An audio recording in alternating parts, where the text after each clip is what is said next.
Comment découvrir son appel, sa vocation?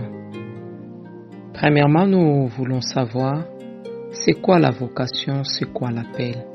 Dieu nous a créés premièrement pour lui-même, pour l'adorer, contribuer à son plan sur la terre et le servir. Colossiens 1, verset 16 nous dit « Car en lui ont été créées toutes les choses qui sont dans les cieux et sur la terre, les visibles et les invisibles. Tout a été créé par lui et pour lui. » Servir Dieu est une meilleure façon de racheter les temps, selon que le livre d'Éphésiens nous dit, Éphésiens 5, verset 15 jusqu'au verset 17, « Rachetez les temps, car les jours sont mauvais. Comprenez quelle est la volonté du Seigneur. » Celui qui ne sert pas Dieu est ingrat.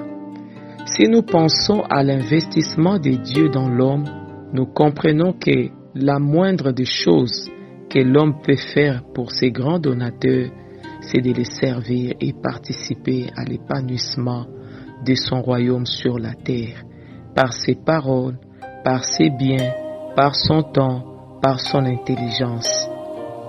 Dieu a énormément investi dans l'homme. Et il n'est pas étonnant que l'homme à son tour soit reconnaissant en s'investissant pour faire la volonté de son Créateur. Dieu veut te voir vivre pour accomplir la mission qu'il t'a confiée.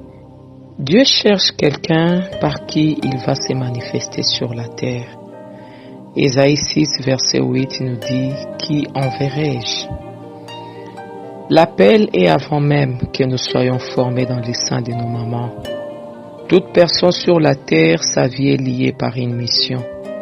C'est l'Esprit lui-même qui établira un appel dans les cœurs, car chacun de nous possède un appel dans le corps de Christ. Et le programme de Dieu pour l'Église contient l'ordre d'équiper tous les membres afin qu'ils puissent devenir des membres ouvriers. Notre ministère dans le corps de Christ est choisi par Dieu et non par nous-mêmes ou par d'autres individus. C'est Dieu qui nous choisit. Nous commençons là où nous sommes avec ce que nous avons maintenant. Le Saint-Esprit nous accordera les fruits et les dons nécessaires pour satisfaire notre appel. Chaque membre doit jouer un rôle de serviteur dans l'Église. Le ministère personnel est habituellement découvert et développé au sein d'une communion fraternelle dans une Église remplie du Saint-Esprit. Si nous travaillons sous un leadership sage et compatissant, nous trouverons notre place et notre fonction dans la famille de Dieu et l'Église de Jésus-Christ deviendra puissante et saine. Quelques éléments qui nous aident à découvrir notre appel. Les premiers éléments, nous avons la voix intérieure. Quand Dieu appelle, il utilise la voix intérieure. Tu vas sentir au-dedans de toi la voix de Dieu qui va commencer à parler au-dedans de toi que tu es appelé. Cette voix intérieure, même si tu es en train de faire autre chose, cette voix va commencer à monter pour te dire que tu es le Seigneur t'appelle au ministère. Et deuxième élément, c'est la conviction intérieure. Cette conviction qui va commencer à monter dans tout ce que tu vas faire, que au fait, le Seigneur m'appelle au ministère, je dois servir Dieu. Qu'importe ce que tu fais, tu travailles dans une entreprise, mais cette conviction reste dans ton cœur, que le Seigneur t'appelle à le servir dans tel domaine. Troisième point, nous avons les songes, comme la Bible dit. Dieu parle tantôt d'une manière, tantôt d'une autre. Il utilise aussi des songes pour nous parler. Et quatrième élément, Dieu passe par ses serviteurs, par les hommes de Dieu qui vont commencer à prophétiser sur toi. Et Dieu va commencer à ouvrir leurs yeux, qu'ils comprennent qui tu es réellement. Et à un autre point, Dieu utilise les circonstances. Dans les circonstances, nous voyons les difficultés, la mort aussi d'un être cher, des maladies. Dieu peut utiliser les étapes des maladies juste pour faire confirmer son appel. Nous avons vu des gens passer par une épreuve de maladie et après Dieu continue à confirmer qu'ils sont appelés des dieux. Nous avons vu des gens passer par des difficultés énormes. Or, derrière ces difficultés, c'est caché l'appel au ministère. Et un autre point aussi, la parole de Dieu.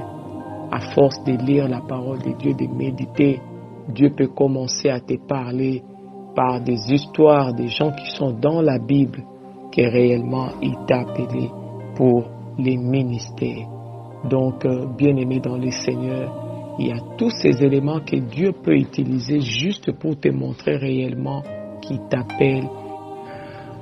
Toi qui n'as pas encore accepté Jésus comme Seigneur et Sauveur, voici les temps favorables de le faire, parce que demain ne t'appartient pas. Donne ta vie à Jésus et laisse-le être le maître et le sauveur de toute ta vie. Tu ne le regretteras jamais.